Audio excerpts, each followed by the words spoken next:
Welcome back to the shop. Check this out. It's clean in here. That's right, it can be clean. Sure you guys saw, Steve 2.0 is here. We're gonna get some shit done today.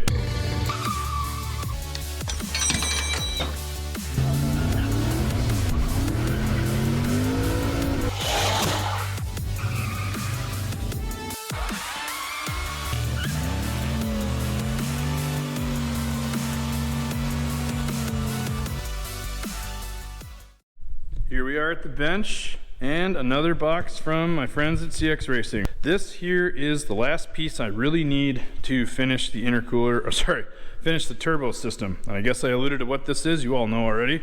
This is the intercooler. So the trick about this particular intercooler is the ports, or sorry, the inlet and outlet are actually on the back side of the intercooler. And then there's two tabs on either side where this will actually bolt in. The main reason that I went with this particular intercooler is because the core and the end tanks are 2.5 inches thick. The end tank is the same thickness as the core, which is going to give me a little bit more clearance to fit the radiator and fans in between the water pump and the grill.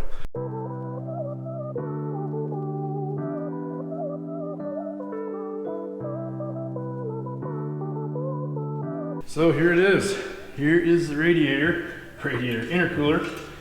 I have heard that when you put these in, because it's designed to fit right up behind the grill, I have heard that you sometimes have to cut or notch the radiator core support. And I'm not afraid of doing that, considering this one's already been cut up. See how well this is gonna fit.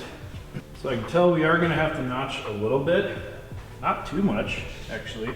I wonder if it can sit right on top of that cross member. Right where it is, just shove forward, right? So here's a closer look at this intercooler. Now, it's obviously not gonna sit back this far. It is gonna tuck up kind of under the core support here.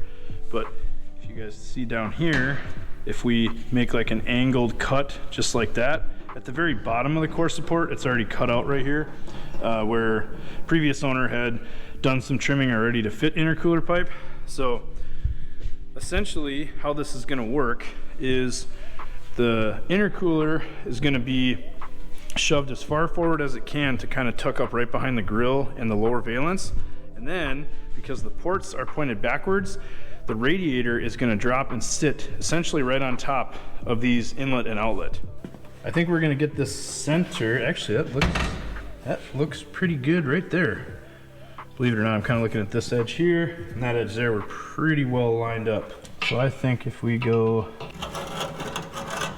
basically like that, can you see if they can see down here these lines or no? Maybe. You can maybe see those lines.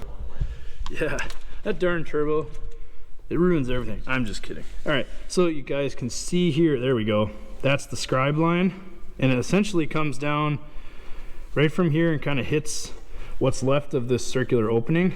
So it's the same thing on the other side.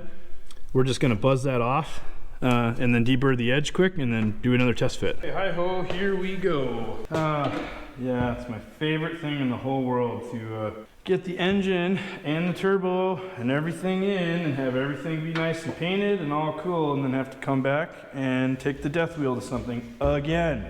That's okay. Those of you who have built cars before know that this is how it goes. Nothing is ever all the way figured out. Shameless plug for the magnetic light from Harbor Freight. Get one of these.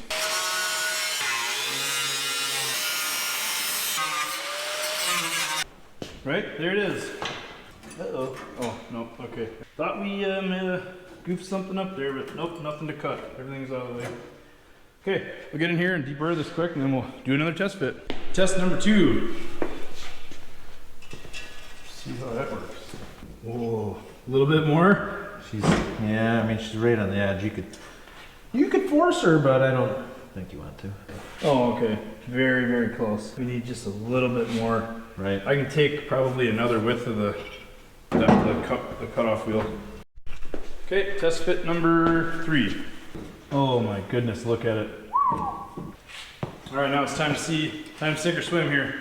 See if my whole thought process is gonna work or if it's about to fail.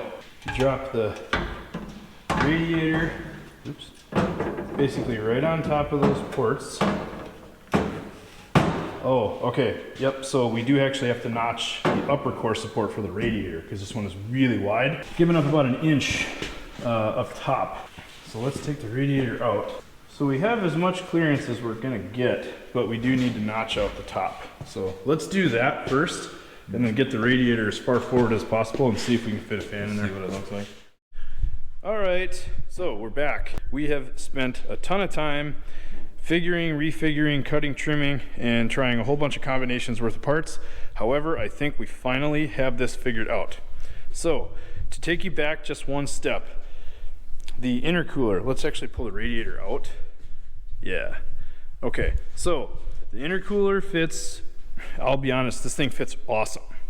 You trim the upper core support, or the radiator core support, I mean, and this thing goes right in and tucks in really nice. And here's the view from the front of the car. Look at that big, beefy intercooler. This thing is awesome. If anything works out in this whole build, it's just for the look right here, right? Who cares if it even runs? Couple things that we had to do to get this intercooler to fit as far forward as possible.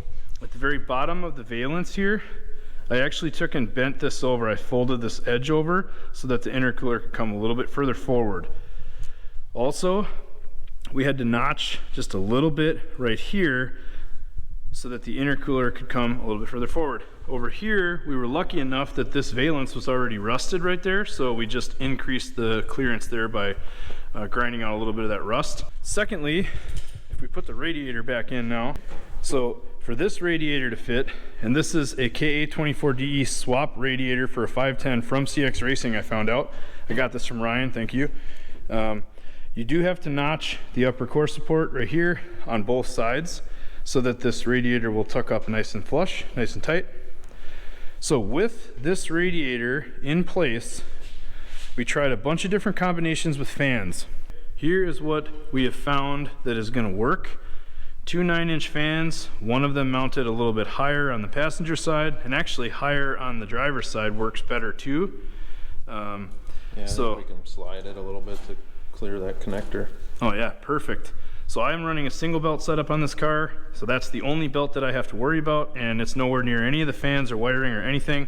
And with where everything is right now, we have a 2.5-inch intercooler, nice wide radiator, and 2 fans. And everything fits, or it will fit as soon as we mount everything solid, but I don't think we're gonna have to cut and trim and smash anything else. So for those of you looking to do this in your KA swapped 510, it can be done, and it is tight as everything is with this car, right? You only have 36 inches or so from cowl to radiator support, so you're always gonna be up against this, but that's what it looks like. I mean, I am like never in frame, you know what I'm saying? Because I gotta be way down here. My tripod doesn't go tall enough, and I'm not even a tall guy. This is ridiculous.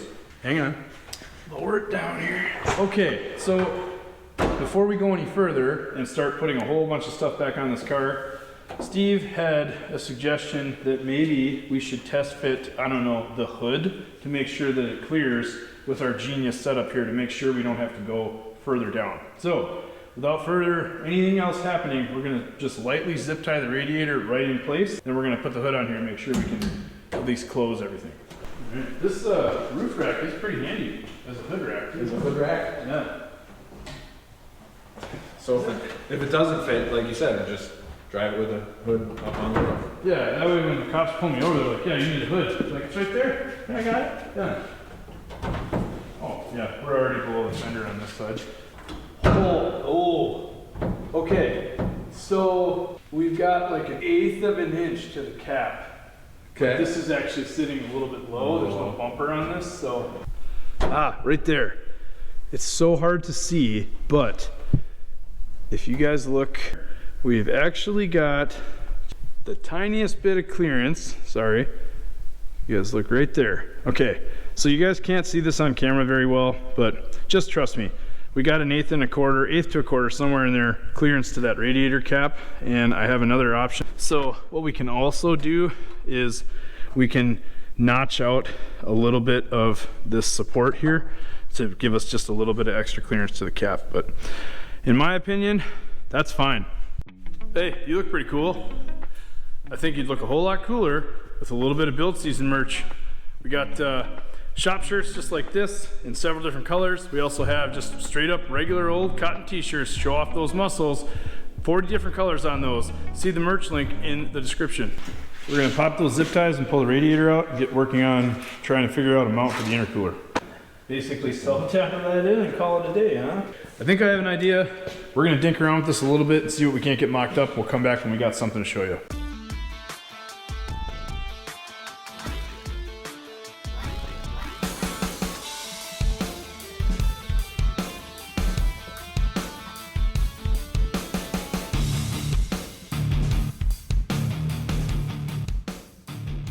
Okay viewers, here's what's up. Right here, this is the edge of the existing core support. I actually welded this piece back in because this area was rotted before I replaced the entire lower core support.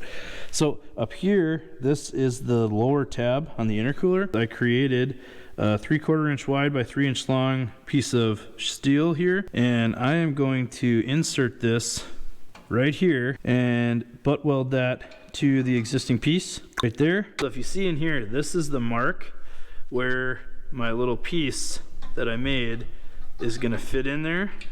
It's gonna come right up to that, and I will radius this edge right here to kind of step that down, make it look cleaner. But that's gonna give us about a 3/4 inch by 3/4 inch overlap right here where we can drill a hole through that tab and this tab.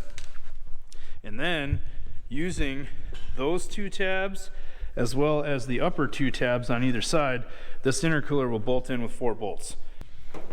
Okay, I'm just going to take the whiz wheel here and grind off a little bit of paint on either side of the lower core support there, or I'm going to tack weld those little things.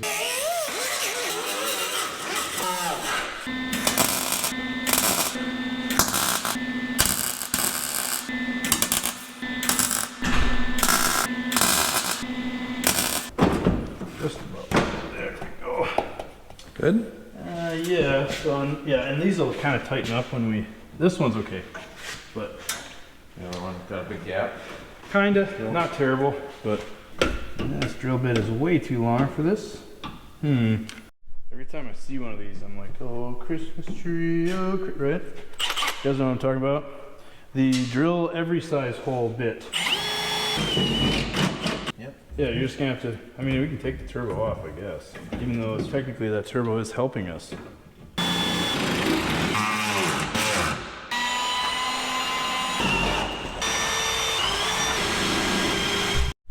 Back out here today, I moved the Datsun a little bit further away from the toolbox, so this whole process is going to take me longer.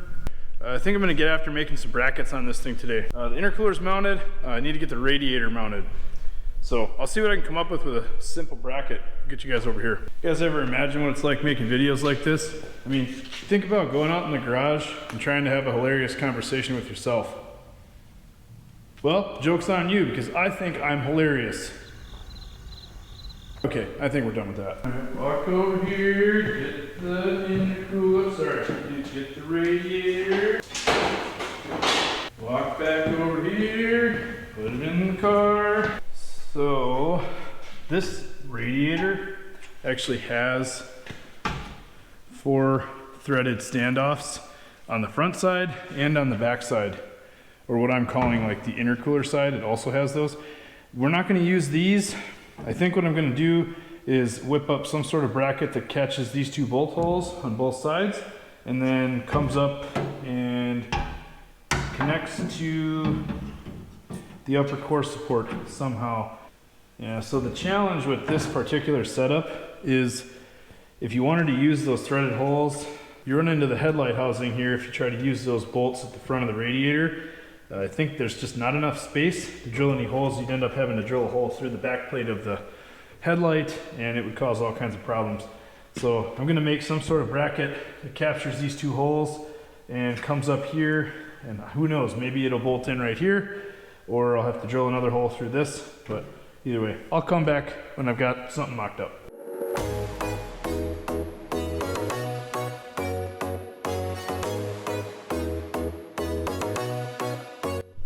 What I'm thinking here, what I think is going to work pretty good on the car, is if I make a bracket that picks up these 2 bolt holes and then bends down to run right alongside of the radiator and then has another tab that comes all the way up and folds over. Then I can drill a hole through the upper core support, so it'll hold the radiator by these 2 bolts, and then it'll bolt in and kind of hang from the upper core support. Let's mark this right here. That's where our bolt holes are going to be. Forgot to mention this when you're doing CAD work like this. Make sure that your software is all up to date, that you have all the new patches and stuff installed, that you have the right firmware. You know what I'm saying? Sorry, I'm a nerd for work. Sometimes it comes out. So let's say we want to go over at least, let's say 5/8 of an inch. And obviously these measurements are super precise because I'm doing this with, you know, cardboard. I already made one mistake. I cut that notch too far. See? This is why you do this in cardboard and you don't try to just cut it right out of metal like I was about to. And I think what I'm gonna do is run this. I'll just actually put it in the brake over there and just real quick fold it to make sure I get a nice straight fold. My idea here is I'm gonna mount this like that to the radiator, and then I'm gonna break this down so that it follows the side of the radiator, and that's just gonna be a single tab that comes up here. And then I'll have to find a way to actually fix it to the radiator support, but we'll figure that out once we get something mocked up.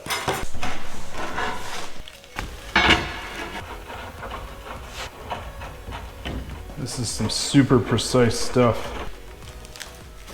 Okay, there we go. So now it just has a nice fold in it. We'll go mock that back up. So, turn this way. I think you guys can smell what I'm stepping in right there. Okay, there it is trimmed up. So here, that's what we're looking for. Now I just have to figure out if at the top of this, if I can just, since this is going to bolt to the back of the radiator, this comes up. If I fold this over this way, is that gonna reach? Or do I have to add another flag or something onto this so that I can bend it over and have a place to hit? So we'll go check this in the car. One thing I'm gonna do before I forget is I'm gonna grab 2 silicone couplers and put those on the inlet and outlet of the intercooler, because this radiator is actually gonna sit down on those couplers. Couplers are on there. The other thing I'm gonna do, I forgot to mention this, I made marks here on the radiator, right here, and then over here. This radiator's got these 2 little like fins at the bottom.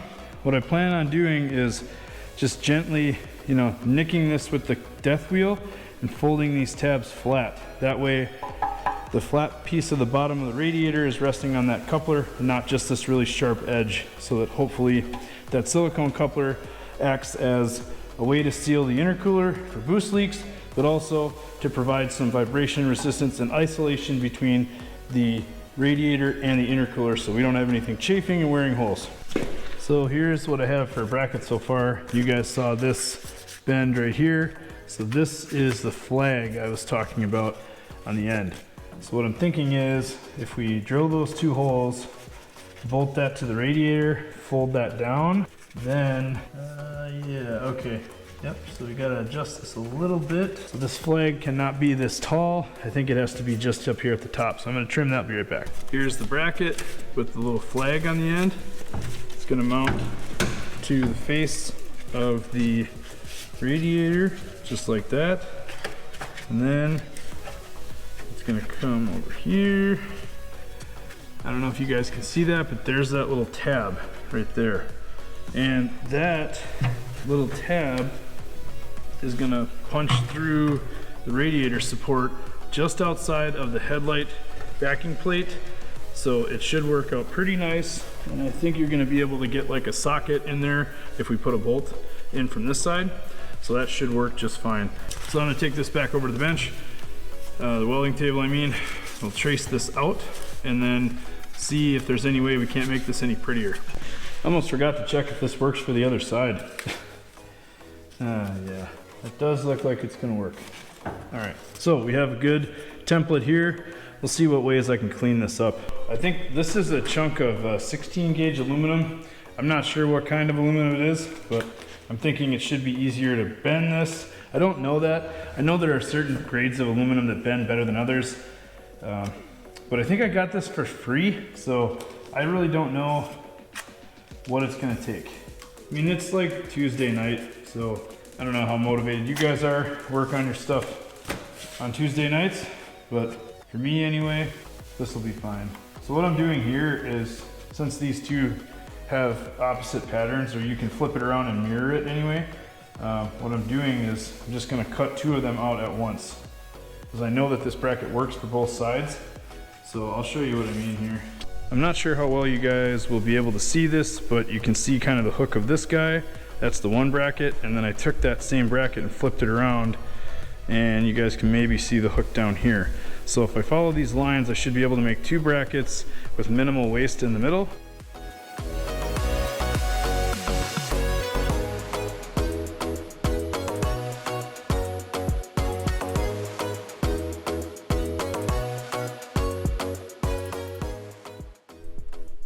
Okay, I got these both cut out. Right now I have them just stuck together, and I rounded off all the corners all the way around. So I do have to still drill a hole here, and I think I'm gonna wait to do that until I've got it bent up final mock-up. So I think I'll mark these out for my holes that I wanna drill in here, kind of spruce them up a little bit, then we'll get to bending and we'll test fit them.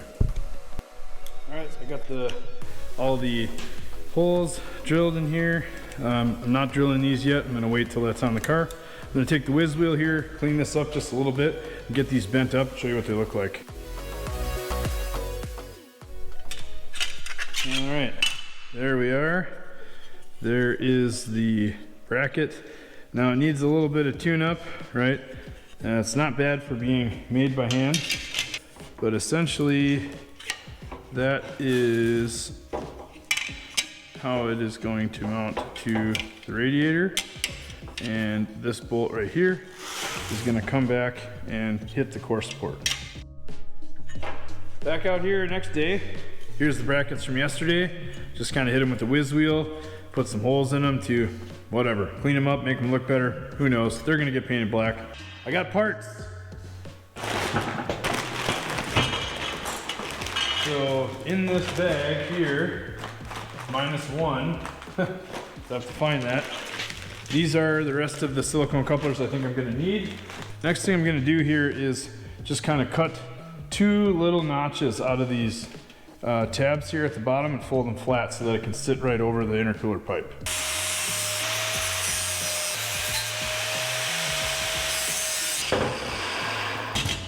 Before anybody starts freaking out that I'm cutting into a brand new radiator, all I'm doing here is cutting a notch so that I can take this section and that section and fold it flat. That's all that's happening here. Not cutting into the actual radiator. All right, doesn't look that pretty, right? But there, all I wanted is these sharp edges to be folded down. That way when they sit on top of that silicone coupler, hopefully we don't have any problems. So here's the radiator again. Should fit.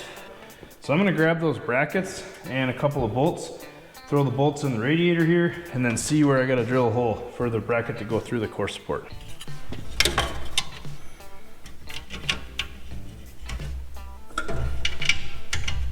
Let's see.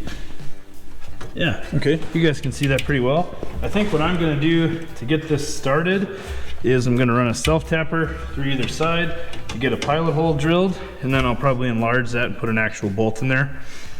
So I'm gonna grab the drill and do that real quick.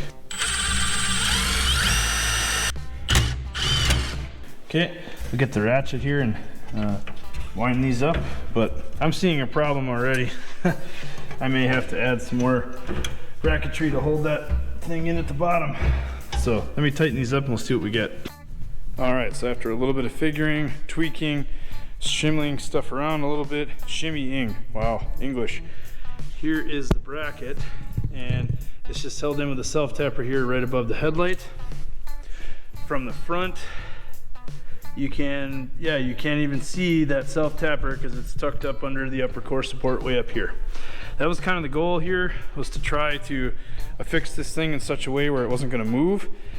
So I have just a little bit of downward tension on the radiator right now, kind of holding it down on top of the silicone couplers in between. I'm hoping that because the intercooler and the radiator are both mounted solid to the core support, that nothing should move around, at least these two independent of each other. So hopefully we don't have any chafing and we don't wear a hole in either the intercooler, the radiator, or a silicone coupler. So this is kind of how it looks from the engine bay side, right here. I just have two couplers stuffed over the outlets of the intercooler just for now. But there is the bracket that I made. And I guess I'd say not bad for cut with a death wheel and folded in a vise and measured crudely. All right, what I got to make this work is this is a 2-inch to 2.5-inch 45-degree bend. This is what's gonna slip right onto the outlet of the turbo. And then in between this 2.5-inch, there'll be a straight piece of 2.5-inch pipe, and then this is going to land on the intercooler down there. So I'm gonna fit these up and see what I have to do as far as how long a piece of pipe I need. Holy buckets, these things are long, man. That's what she said, holy. In order to get any pipe between these, I'm gonna have to trim them down. Usually when you get couplers like this, they have extra length on them. So sometimes you have to cut them down. So on this 2 to 2.5, I believe I need like half of the length on each one of these legs. Utility knife here, and roughly go about half. All right, it's not pretty. I'm also gonna take probably 2/3 off of the 2.5-inch side. And yeah, these are not straight cuts. Believe it or not, these Amazon silicone couplers are actually pretty nice. I'm kind of impressed, honestly. Okay, so there is our newly improved short little adapter piece. That is much, much better. So same thing with this guy. We're gonna have to trim it up quite a bit. Sorry, that's a little bit better view. So you can see this 2.5-inch 45, it is pretty much in line with the turbo already.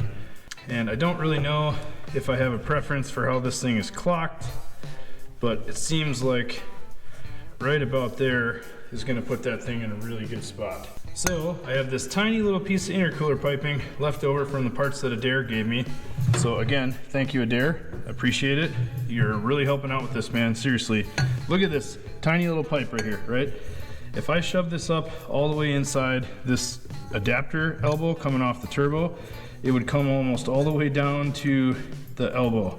So I think what I can do is more than safely, I can cut about 1 inch off of this, maybe 1.5 inches off of that elbow, and I think we should be good with just this tiny little pipe.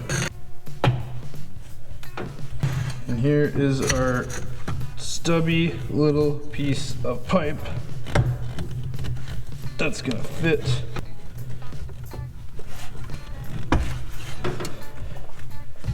And there you have it. Right out of the turbo, right into the intercooler. Got a good bit of meat to grab on that one, and a good bit of meat to grab a clamp on here, and we're happily on the intercooler outlet right there. So probably the most challenging pipe that we have to figure out is from the throttle body down to the intercooler here. Between these two, we have to accomplish a lot. Number one, the blow-off valve has to be in here because it has to be ahead of the throttle body. This blow-off valve flange is already welded to this pipe right here, so I'm planning on reusing it. I'm just going to trim this pipe down. In order to adapt the stock KA24DE throttle body, which is 2.75 inches in diameter, I needed to get yet another adapter silicone. So it's 2.5 from the intercooler, 2.75 on the throttle body, and then just straight 2.5 out of the intercooler down here. There you go, there's that guy, 2.75, 2.5. All right, so with the long radius elbow, probably still gonna have to trim some of that to get that to line up. Yeah, because that's just like a little bit too long now. It's a few days later. I'm gonna trim this pipe here where the blow-off valve mounts. I need to keep this flange, it's already welded, save Justin a little bit of work. I'm gonna trim this pipe down just a little bit, and then I may have to use this bend. Anyway, get this cut up, and then we'll get back to trying to fit this pipe in the car.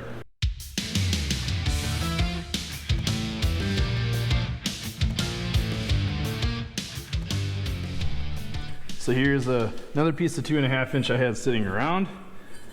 Trimmed it down just a little bit, and it gets us much closer. I don't know how well this comes up on camera, but it almost meets up with the little piece that we have the blow-off valve attached to. And this would give me a little bit more real estate to add the bung for the IAT and another port for the idle air control valve. I think I need just one more little angled piece, and I might actually start mocking this up with some painter's tape just to see if I can get this to fit a little bit better so stuff stops moving around once I get it figured out. So after a little bit of screwing around, I used this. I think this is around a 45 or so I cut out of a spare piece. That's kind of an interesting one because most of the angle, well, can you see that? Most of the angle's on one side. This is that 90-degree piece from before, but with those two pieces of strange angle, we now have a intercooler pipe that is going to work. The only thing I may change is I may shorten this leg of this 90 just a little bit more, maybe in hopes that kind of right over here in this area I can maybe fit a battery. That's where the battery was originally. I don't know if you guys can see this little notch right here. This is where the battery sat from the factory. So I'd like to try to give myself a chance at getting a battery over here. Otherwise there's a big space in front of the turbo here on the other side. So for anybody who's mocked up intercooler piping before, I'm sure there's much more efficient ways to do this than what I'm doing, but the couple of cars I've turboed in my life, this has worked for me. What I'm gonna do is, because I'm gonna have my friend Justin, that's right, Waller Racing, if you guys haven't heard of him, he's a circle track racer, local to me, great guy, excellent fabricator, and he runs pretty fast on the track.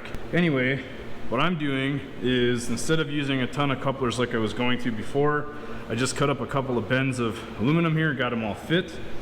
So in order to get this compound bend sorted out, all I'm doing is I'm mocking up the pipes until I like the way they fit, and then I'm marking the joint with a Sharpie. That's so that I know where this bend is clocked, so that when I take it off the car, I can then align these two marks and tape around this with some painter's tape, so that when I bring this to Justin, he can then tack it up and mock it up exactly the same way I have it marked. So here's a better look from the top down, kind of what this looks like. So we come out of the throttle body, take an immediate turn and another turn, and then we hit that lower 90 right there. The blow-off valve is on the back side. Pay no attention to all the wiring and gobbledygook back here. This is actually pretty good. It's pretty wide open. We got probably 1.5 inches to 2 inches of clearance here and to the alternator. So the blow-off valve is just going to shoot straight back.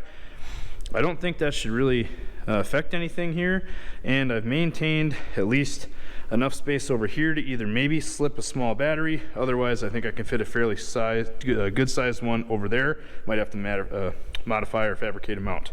So next thing that has to be done, I have to drill a hole and put a bung in for an IAT sensor. I'm using a GM IAT sensor.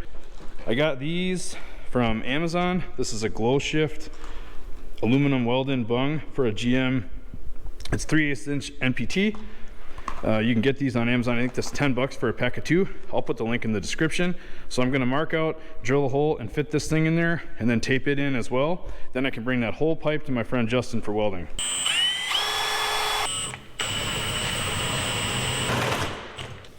Hopefully that's big enough. Bam. All right. Yeah, might have overdone it a little bit with that drill bit, but hopefully there's enough for Justin to weld to yet. Something else I always try and do whenever I'm bringing Justin or anybody, if I'm bringing them something to weld for me, like aluminum, I do my absolute best. And now I don't know everything, So I may miss some steps or might do some stuff wrong here, but I try to do my best to prep this thing and fit it up as best as I possibly can before I bring it to them. Any of my friends that are good TIG welders or aluminum welders, I'm reaching out to them because they have skill welding, not because I want them to finish my fab work. I take full responsibility for if this bend does not turn out right, it's my fault. I've fitted up. Justin is just welding it. So anyway, I'll strip all the paint off of this one painted piece. I may even grind back a little bit on this piece back here. This piece I might clean up a little bit more. So I'll try to do as much as I can to make sure that this thing is literally able to just set down, final prep, and weld. Last thing I think I'm gonna do before I tape all this stuff up is show you guys that beading trick. I'll dispel a whole bunch of questions right off the bat here. Number one, this is a cheap and easy way to do this. Number two, there are far better tools out there. I know that they exist, I haven't bought them. Number three, this is a time saver, and if you don't like the way it looks, it's gonna get covered with a coupler anyway. So call it what you want, I don't care. I use this technique all the time and it works well. What I did is I went out and bought like a $10, $8 pair of electrical cutting, stripping, crimping pliers. What I did is I cut the tips off of the cutter portion, and what I left was the little mandrel in here, or the little jaw, for crimping wire terminals. And that piece right there is actually what you use to create the bead on the aluminum pipe. I have not tried this with steel pipe at all. I think it would be a lot harder, but with aluminum intercooler pipe, it works pretty well. So just as an example, if this was the end of your intercooler pipe right here, all you do is you bury the tool as far down in there as you can, and then squeeze. So what that does, and it's a little off kilter there, but what that does is if you look from the side here, if you look from the side, we created a little dimple. So all you do is you line up your pliers with that same dimple, and you continue all the way around. So I don't know if you guys see, there's a bead starting to form, right? Now that does not look as pretty as if you had like a nice bead rolling tool, but this will work. I have a piece of intercooler piping on my Oldsmobile. That car has made 600 horsepower for 3 or 4 years now. One of the pieces of pipe has a bead on it just like this, and it works fine. I think what I'm gonna do is bead the end of these real quick, and then this piece is done. All right. So there you go. There is a nicely beaded piece of intercooler pipe, right? Does it look pretty? No, but that will more than function to keep that coupler on. You don't need super fancy tools to do this stuff. Having a friend that can TIG weld helps a lot though. So anyway, that's it for this. So here is that piece of intercooler piping. All the ports and stuff are on there. Everything is ready to go. I'm gonna mock this up one more time and show you guys what the finished product will look like after this is all welded.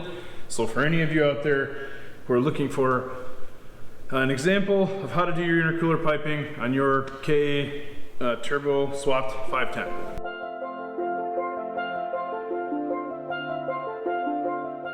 Here's what it looks like, roughly put back together with the grill back in there. Intercooler looks awesome. It fills up essentially the whole opening there in the lower core support. Pretty sweet. So here's a little overview of the fitment in the front.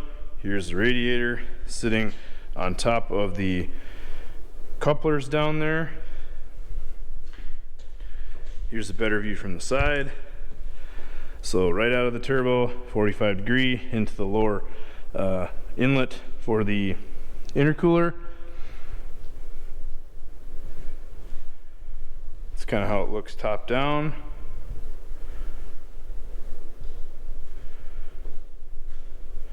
Now, disregard the tape, but out of the throttle body, down, blow-off valves right there, and right into the lower coupler.